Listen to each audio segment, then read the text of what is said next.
So, hello ladies, welcome back to my channel. Today's topic is dating interracially within the upper class. Now, dating in a predominantly white area or predominantly wealthy area, if you're from another culture, as in they are the opposite culture and you're actually the minority, is a little bit different. First of all, you will notice there are not a lot of females like you, and that's because the old money also has the old mindset, meaning there was the old standard of beauty, there's the old thinking of, the Barbie with the can, and also money stays within money. And that is because when you have a circle and you put a cut into the circle, what is going to happen? The circle has a weak link. The circle has a weakness. And what happens is now you can put a small piece of something else into that circle, but the circle is not as it used to be before. And that's how you have to see the upper class.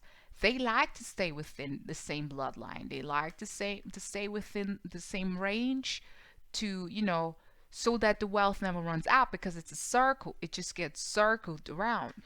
But when there's a leak in that circle through interracial dating or through another culture, what happens is it also gives the opportunity for other people to intrude and basically breaks up the circle.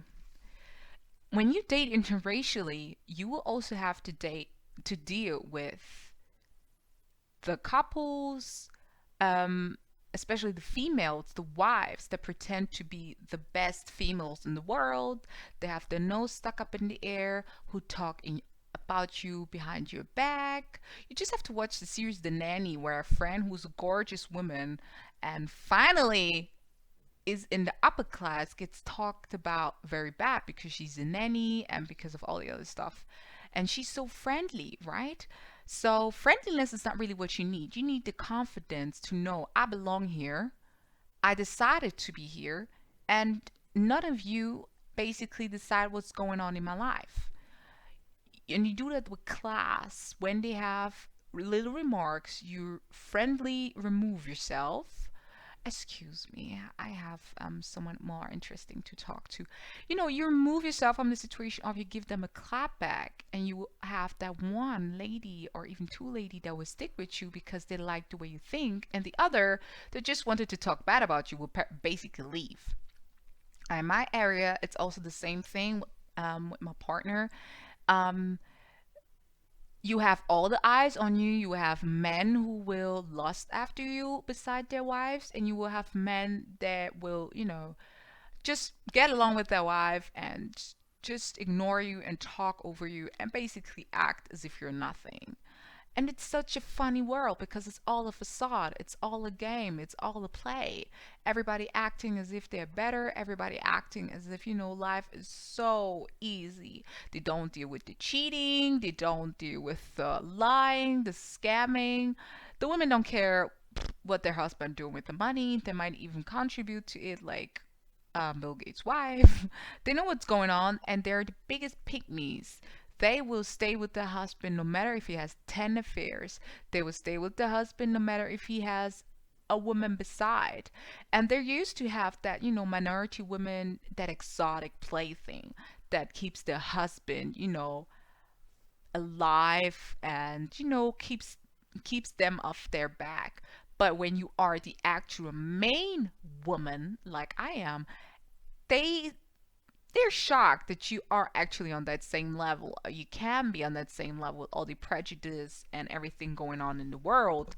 They wonder why your husband chose you. They'll always be like, yeah, she has a very skin tone, a very nice skin tone.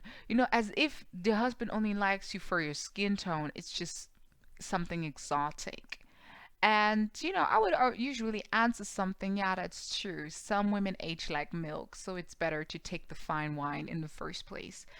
I said that, and that lady, you could see her like going away. And I'm like, yes, don't come here and tell my man that He only likes me for my skin tone. Obviously, your husband must have liked you for something else because you look terrible. That's what I thought in my head. So when you're dealing with these things, watch Dominic Devereux. Watch, um, or you could want Diane Ross. Watch other ladies from the 60s, the 70s, the 80s. Michelle Obama, even with those poise, watch the way they handle things, because it's not an easy role to play with. You feel like you're the only one, there's no backup. That's why it's important to have a provider man who will stand up for things like that and not be a weakling and let you be mistreated. An alpha male doesn't matter if you are his exotic thing or whatever, you're still his wife, you're still his woman. He will either suggest you both leave, or he will also add a point and stand up for you, and that's what should happen because you are his wife. If you have a man who's not standing up for you, then I'm sorry, he's not really doing the provider thing, because a provider is very protective of his wife and his kids. So, ladies, make sure you make the right decision. Make sure you don't get triggered by those low lives.